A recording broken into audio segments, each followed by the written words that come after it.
Assalamu alaikum dear viewers, welcome to our channel EduFair Academy. আজকের এই ভিডিওতে আমরা আপনাদের সামনে উপস্থিত হয়েছি বিখ্যাত নাট্যকার এবং কবি উইলিয়াম শেক্সপিয়ারের সনেট 130 নিয়ে। আজকের এই ভিডিওতে এই সনেট 130 অ্যানালিসিস এবং ডিসকাশনের উপর আমরা বাংলায় কথা বলবো। শেক্সপিয়ার সনেট এই শিরোনামে প্রায় 154টি সনেট নিয়ে উইলিয়াম শেক্সপিয়ারের একটি গ্রন্থ 1609 সালে প্রকাশিত হয়। এই 154টি সনেটের শেষ 28টি সনেট লেখা হয়েছিল একজন রহস্যময়ী রমণীকে উদ্দেশ্য করে বা সম্বোধন করে, যাকে কবি তার প্রেমিকা হিসেবে কবিতার ভেতরেই পরিচয় করিয়ে দিয়েছেন।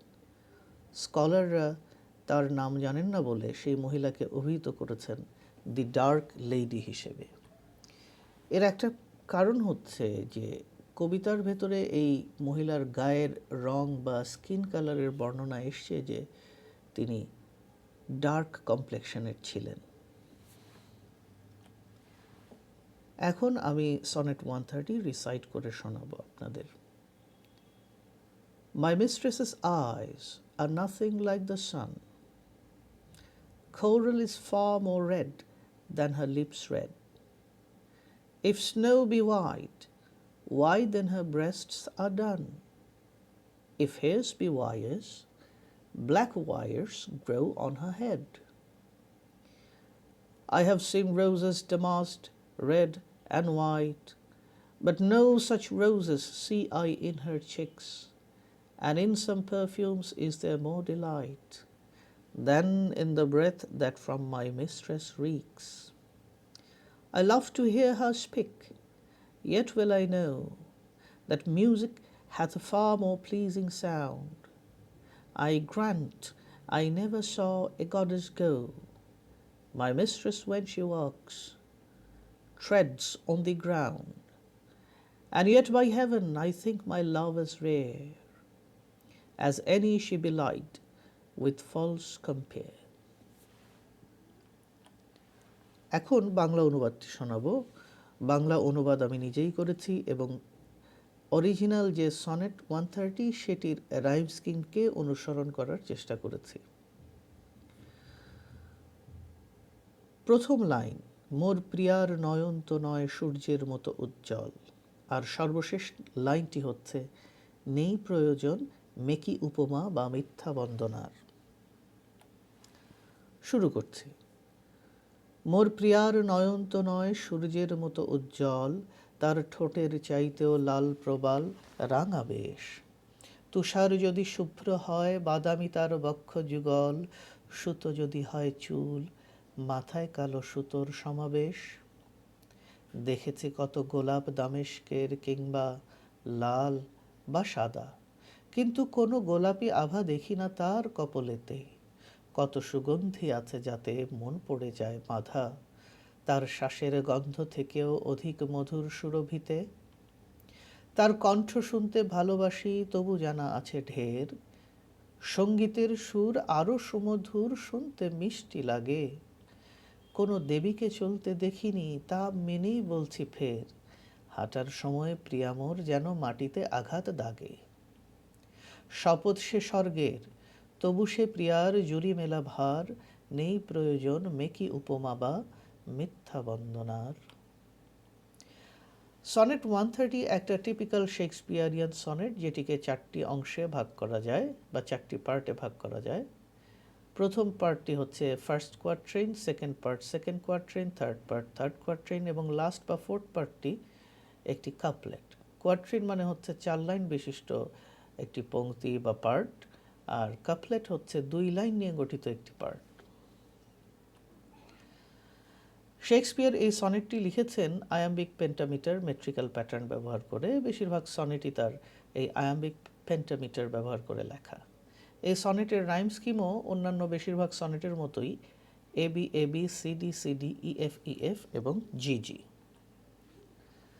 সনেটের প্রথম কোয়াট্রেইনটি আলোচনা করব। প্রথম লাইনেই শেক্সপিয়ার বলছেন তার প্রেমিকার চোখ মোটেও সূর্যের মতো নয়।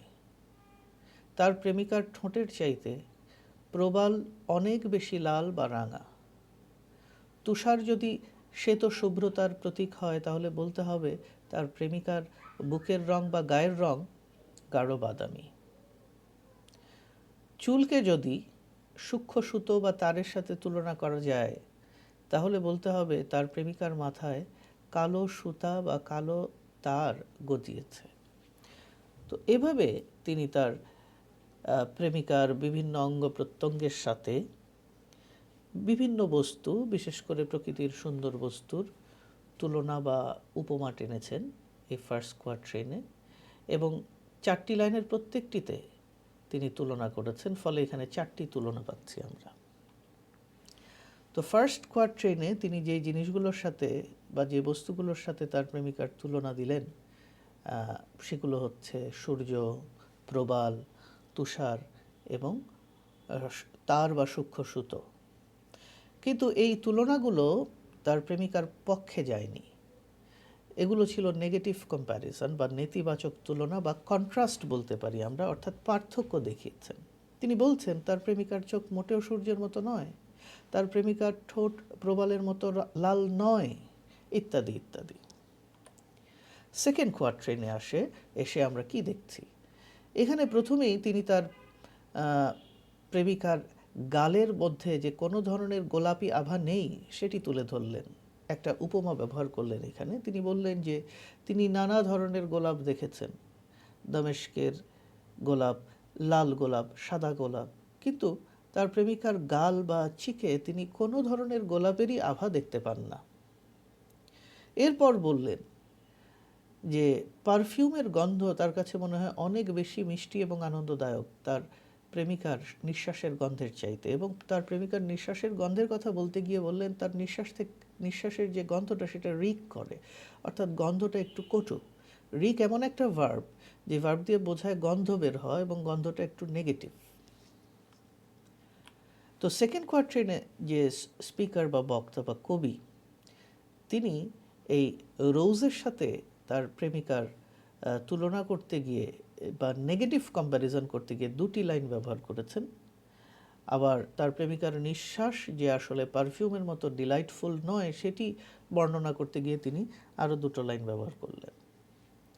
তো সেকেন্ড কোয়াট্রেইনে এভাবে কবি কি করলেন, তুলনাটাকে এক্সপ্যান্ড করলেন। ফার্স্ট কোয়াট্রেইনের তুলনা হয়েছে এক লাইনের ভেতরে, সেকেন্ড কোয়াট্রেইনের তুলনাগুলো দেখানো হয়েছে দুটি লাইন করে।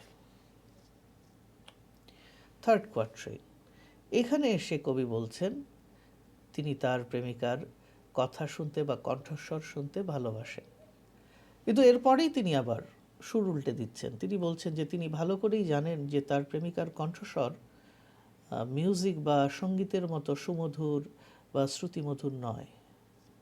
এরপর বলছেন যে তিনি কখনো কোনো দেবীকে হাঁটতে বা চলতে দেখেননি, কিন্তু এই কথা বলার মাঝেই লুকিয়ে আছে যে যদিও কোনো দেবীকে তিনি সচক্ষে হাঁটতে বা চলতে দেখেননি, কিন্তু নিশ্চয়ই শুনেছেন বা পড়েছেন বা অন্য কোনো সোর্স থেকে জেনেছেন যে দেবীরা কীভাবে হাঁটে। তারপর বলছেন যে তার মিস্ট্রেস বা প্রেমিকা যখন হাঁটে তখন মাটিতে শব্দ করে পা ফেলে ফেলে হাঁটে। এটি দিয়ে আসলে কি বোঝানোর চেষ্টা করছেন? তো এটা জানার জন্য আমাদের আসলে বা এটা বোঝার জন্য আমাদের জানতে হবে যে আসলে গডেসের হাঁটা চলা বলতে কি বোঝায়। তো ওয়েস্টার্ন কালচার এবং মিথোলজিতে আমরা যেটা দেখি যে দেবদেবীরা যখন মানুষের সমাজে আসেন, বিশেষ করে দেবীরা, তখন তারা যখন চলাফেরা করেন এত গ্রেসফুলি তারা মুভ করেন যে মনে হয় তারা কখনো হাঁটছেন না, তারা ফ্লোট করছেন বা ভাসছেন।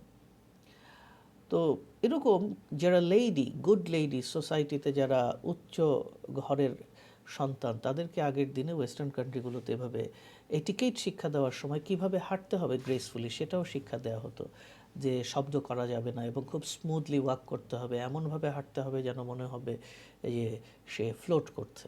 কিন্তু আমাদের কবির মিস্ট্রেস যখন মাটিতে হাঁটেন একদম শব্দ করে জোরে জোরে পা ফেলে হাঁটেন। এটা থেকে কবি বোঝানোর চেষ্টা করছেন যে তার প্রেমিকা অর্ডিনারি ওমেন, সে সেই দেবীদের মতো গ্রেসফুলি মুভ করে না।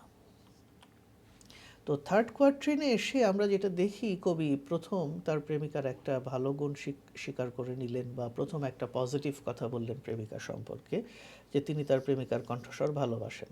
কিন্তু এরপরেই কিন্তু আবার দুটো নেগেটিভ কথা বললেন, যে তার প্রেমিকার কণ্ঠস্বর এর চাইতে সঙ্গীতের সুর অনেক বেশি শ্রুতিমধুর, এবং তার প্রেমিকার হাঁটাটা ঠিক গডেসদের মতো স্মুথ বা গ্রেসফুল নয়। তো সেকেন্ড কোয়াট্রেনের মতো থার্ড কোয়াট্রেনেও তিনি যে তুলনাটা দিয়েছেন, সেই তুলনাটা একটু এক্সপ্যান্ড করে দুটি দুটি লাইন করে তুলনা দিয়েছেন। ফলে এখানে একটা এক্সপ্যান্ডিং এবং ডেভেলপিং আর্গুমেন্টের ইফেক্ট ক্রিয়েট হয়েছে। এটা কবিতার মধ্যে একটা গতিশীলতা এনে দিয়েছে। এর ফলে কবিতাটা স্ট্যাগনেন্ট হয়ে পড়েনি। কাপলেটে এসে কবি স্বর্গের কসম খেয়ে বলছেন যে তার প্রেম এবং প্রেমিকা রেয়ার, দুর্লভ, অসাধারণ। এবং এই প্রেমিকা বা তার প্রেম যে অসাধারণ, এটা বোঝানোর জন্যে প্রেমিকা বিষয়ে কোনো মিথ্যা কথার বলার দরকার নেই, কোনো মেকি বা অসত্য উপমা উৎপ্রেক্ষা ব্যবহারেরও প্রয়োজন নেই।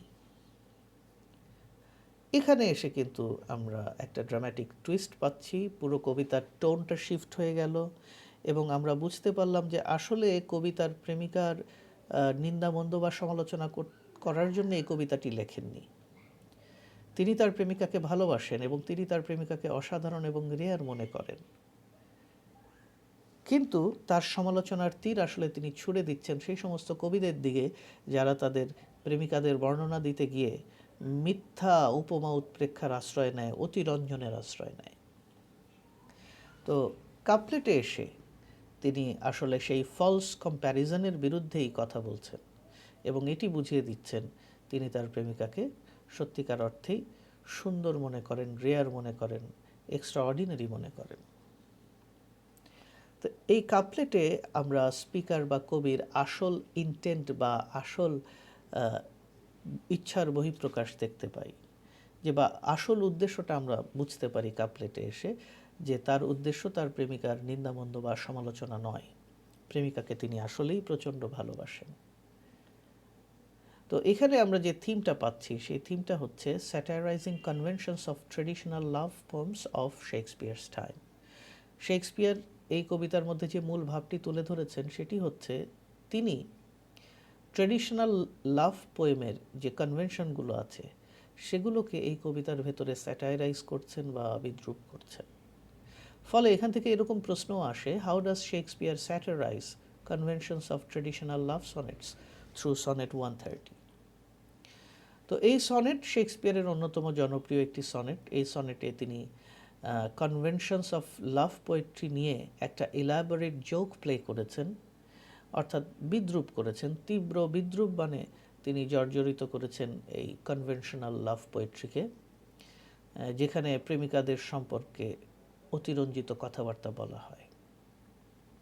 এবং এই কবিতাটিতে তিনি যে ইলাবোরেট জোকটা প্লে করেছেন সেটা এত ওয়েল কনসিভড এবং সুবিন্যস্ত যে এখনও এটা প্রাসঙ্গিক, এবং এখনও যেই শুনবে তার কাছে এটা ফানি লাগবে বা মজা লাগবে। তো এটা বুঝতে গেলে আসলে ওই এলিজাবেথান পিরিয়ডের সনেটের যে ব্যাকগ্রাউন্ড সেটা সম্পর্কে আমাদের জানতে হবে। এলিজাবেথান ইংল্যান্ডের বেশিরভাগ সনেটগুলো রচনা করা হয়েছিল ইটালিয়ান কবি পেট্রার্কের মডেল অনুসরণ করে। পেট্রার্কের যে সবচেয়ে ফেমাস সনেট সিকোয়েন্স ছিল সেটা ছিল সিরিজ অফ লাভ পোয়েমস, যে কবিতাগুলোতে তিনি তার প্রেমিকা লরাকে আইডিয়ালাইজ করেছেন এবং আইডলাইজ করেছেন, অর্থাৎ এমন ভূয়সী প্রশংসা করেছেন যে তাকে মর্তের মানবী থেকে স্বর্গের দেবী বানিয়ে দিয়েছেন।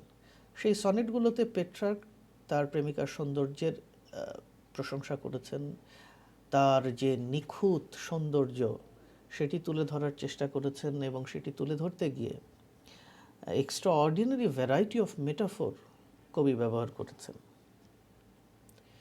এবং সনেটের এই যে ধারা পেট্রার্ক চালু করলেন লাভ সনেটের বিশেষ করে, সেটি দ্বারা ইংল্যান্ডের এলিজাবেথান পিরিয়ডের কবিরা ব্যাপকভাবে প্রভাবিত ছিলেন।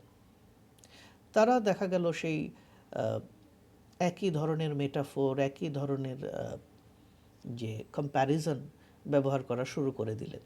তো প্রথম প্রথম ভালোই লাগতো, কারণ এলিজাবেথান পিরিয়ড আসলে শেক্সপিয়ারের জন্মের আগে থেকে শুরু হয়েছে। দেখা গেল শেক্সপিয়ার জন্মালেন, বড় হলেন, এমনকি অ্যাডাল্টহুডে পদার্পণ করলেন এবং কবিতা লেখা শুরু করলেন, তখনও শেক্সপিয়ার দেখছে যে সেই একই পেট্রার্কের মডেল ফলো করে same type of metaphor, same type of comparison কবিরা ব্যবহার করছে তাদের লাভ সনেট বা লাভ পোয়েট্রির মধ্যে।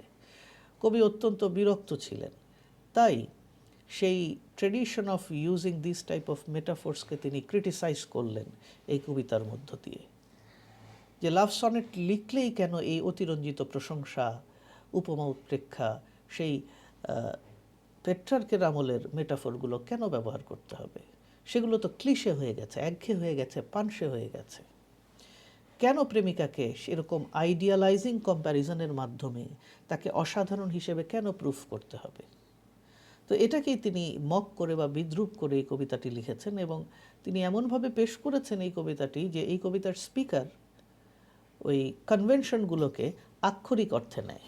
তো স্বাভাবিক, আক্ষরিক অর্থে যদি আমরা এই প্রশংসাগুলোকে নেই, যে কারো চোখ সূর্যের মতো, কারো নিঃশ্বাসের গন্ধ পারফিউমের গন্ধের মতো মিষ্টি, এগুলোকে আক্ষরিক অর্থে নিলে এগুলোকে রিডিকিউলাস মনে হবে। তো শেক্সপিয়ার আসলে এই সনেটের মাধ্যমে এই কনভেনশন বা এই মডেলকে রিডিকিউল করেছেন। টিপিক্যাল যে পেট্রার্কান মেটাফোরের যে ক্লিশেড ইউজ, গতানুগতিক ব্যবহার, সেটাকেই এখানে তিনি রিডিকিউল করেছেন বা মক করেছেন। যেমন প্রথম লাইনেই কিন্তু স্পিকার বলছেন, মাই মিস্ট্রেসেস আইজ আর নাথিং লাইক দি সান। এর মানে কি? এর দ্বারা কি বোঝাচ্ছেন?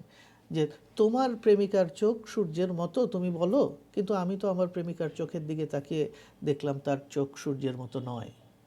তোমার প্রেমিকার নিঃশ্বাস থেকে পারফিউমের গন্ধ বের হয়, কিন্তু আমার প্রেমিকার নিঃশ্বাস থেকে তো পারফিউমের কোনো গন্ধ পাই না, বরঞ্চ কটু গন্ধ পাই।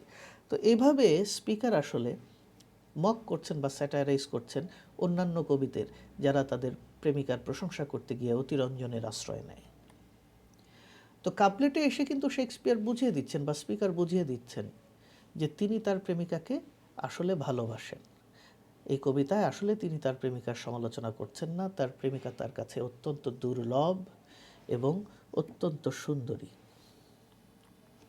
তো এভাবেই আমরা দেখি যে সনেট 130-তে কবি ট্রেডিশনাল লাভ পোয়েমকে স্যাটারাইজ করেছেন এবং ক্রিটিসাইজ করেছেন। তো আজকে এ পর্যন্তই থাকুক।